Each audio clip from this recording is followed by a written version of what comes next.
you see it? Do you hear it? Can you taste it? Can you smell it?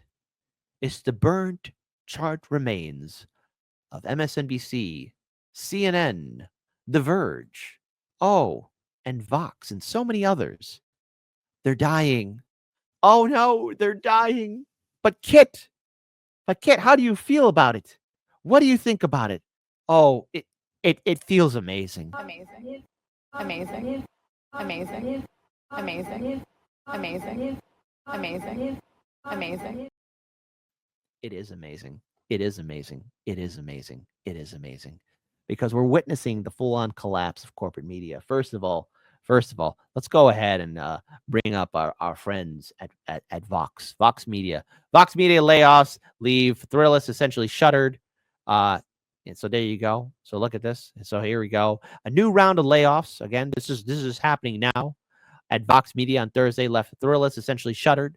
According to the company's union, many staffers at fellow Vox Media site Eater were also impacted, while Pop Sugar is facing restructuring, which means, more layoffs. Vox Media CEO Jim Bankoff confirmed the downsizing in a memo to staff obtained by the Wrap. Today, we're implementing role eliminations and organizational changes across our lifestyle brands. Thrillist, they're done. PS and Eater, Pop Sugar and Eater. So that means if you were part of that chat, you're fired. I got to bring this up. If you've seen Succession in season, I'm not going to spoil it, but there's a person named Gregors, all right? Can't make a Tomlet without breaking a few Gregs, right? Who was put in a position of informing employees at Waystar that they were going to be laid off. And he said that if you're part of this chat, you're fired. Continuing on, going forward, Thrillist will be operated by Eater on a similar model to Punch, leveraging shared leadership and resources, his message continued. Again, Pop Sugar will concentrate on its extensive footprint across social and video platforms with an even stronger emphasis on shopping. Oh, they're done. Eater is reorganizing its city's coverage into a regional model in order to most efficiently serve its audience needs. Neither Vox Media nor the Vox Media Union would confirm the exact number of employees who've been let go. The answer is a lot, but the latter said that it was many, aka a lot, with Thrillist left decimated in particular. Today, we were blindsided by news from Vox Media management that many of our colleagues at Thrillist and Eater would lose their jobs. We are devastated to lose writers and editors who produce invaluable work each and every day and disgusted by Vox Media's short-sighted decision-making. The union and the Writers Guild of America East said in a joint statement, as always, it is the workers who bear the brunt of management's poor decisions, and this close to the holidays, their callousness is especially galling. We were incredibly disappointed by management's decision to decimate Thrillist, a vertical that has invested almost nothing in since acquiring it from Group 9. They continued, as we have made clear to management with our demand for one union, one contract. The WGAE Vox Media Union views our colleagues at Thrillist as members of our union, and we will make sure that they are made whole in light of management's decision to essentially shutter this beloved publication. Now, why are these outlets being shuttered? I'm going to be very clear here. In 2016, we all know Trump derangement syndrome. A lot of these media outlets were covering Trump, cancel culture, all this other kind of stuff. And there was a lot of investment by venture capitalists, vulture capitalists, into the media landscape. It was the hip, cool thing to do a hit piece on Trump or say something was stupid. Then, of course, you had the absolute decimation of Hollywood and the video games and television, where you had, let's be clear here, poor quality content being sent to consumers. Terrible movies, terrible comic books, terrible video games, terrible TV shows. Now, the thing is, the companies could have been singing and dancing all night long until a thing happened in 2020, which was a pandemic, because people had to be smart with their budget. People had to be smart with their money. Movie theaters are still struggling, and a lot of these streaming services are also struggling. And the only way you keep people glued to their seats is with good quality content, with good writers. And people eventually got tired of reading Trump stories all the time. It's one of the major things. There's also other things here too. Let's just say these companies kept on spending and spending and spending and spending and spending, and there was no clear oversight. which is why now they're hemorrhaging people, which is why people are getting fired. I mean, if you look at Hollywood right now, the aftermath of their most recent strike that happened over a year ago in 2023, there have been no fruits to that strike coming to bear. Nothing fruitful is bearing from that tree of protest. It didn't work because no matter what, the companies are still in the red. All of them are. All of corporate media is. They're dying. This is an extinction level event. And it can be argued that, well, wait a minute, kid, they're too big to fail. On the one hand, you're correct. On the other hand, too, you only can keep the Titanic from sinking for so long, okay? When that iceberg hit that ship, it was going under in more ways than one. But it's not only Vox that is struggling. Hold on. Because if you want to lose people, The Verge raises a partial paywall. It's a tragedy that garbage is free and news is behind paywalls. You want to lose people, this is how you do it. Hold on, quiet there.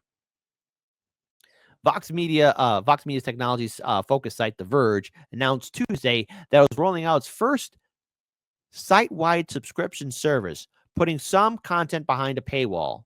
Ooh.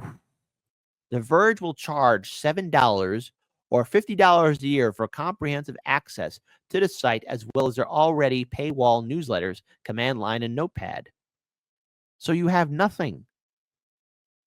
You're putting a paywall up. Who has the money for a paywall? Nobody does. And even then, it gets even worse. Now, this story I've already focused on, but it's MSNBC and CNN ratings slashed in half post-election. MSNBC primetime audience has dipped 53% the week before the election, according to a new Nielsen ratings data. A steep drop-off for the left-of-center network, rivaled by a 47% drop by CNN, while Fox News has largely held on to its audience since President-elect Donald Trump's victory.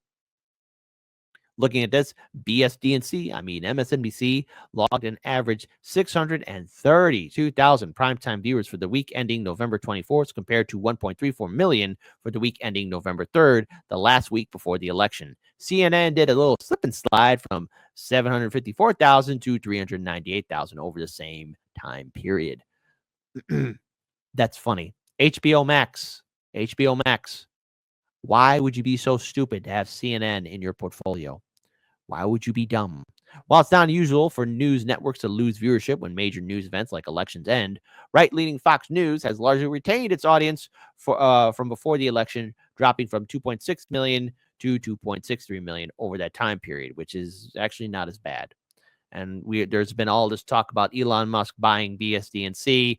I think it's safe to assume and correctly assess, because this article did come out by November 30th, that Musk is not buying BSD&C. It was for the memes, only for the memes, and only for the memes, okay? But we also look at how they've lost the viewership. All of corporate media is losing so many people. And they did this to themselves because they built a bloated, inefficient machine. Corporate media is not designed to inform you. Corporate media is there to have you and force feed you propaganda. Propaganda to keep you in the dark, propaganda to keep you ignorant, propaganda to make sure you never question anything. That's how the system works all the time, every time.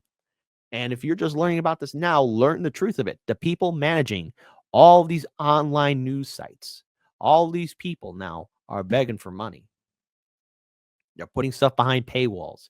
They're firing people in mass. And I do feel sorry for a lot of these workers. But the thing is, all these people working for Vice, Fox, BuzzFeed, MSNBC, CNN, the layoffs will be continuous and ongoing.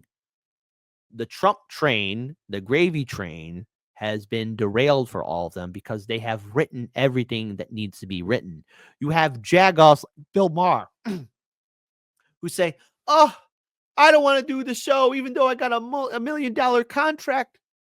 I can't do it because I got Trump fatigue.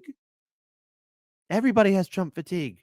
What more can you say about the guy that has been said already? There ain't nothing new. There's nothing new to say. I predicted this would happen, though. I told y'all he'd come back. In fact, I gave this warning after the 2020 election. I said to corporate media, y'all are going to miss Donald Trump because he was your shot in the arm. He gave you relevance. I mean, everybody in corporate media should be on their knees praying to the altar of Trump just so that you get that boost from 2016, because that's when he got a lot of views. That's when everything was starting to be spent on the media. All this stuff, all this investment from venture capitalists, vulture capitalists, venture capitalists. They were spending all this money. And now the dream is over. Nobody's buying anymore. No one cares anymore.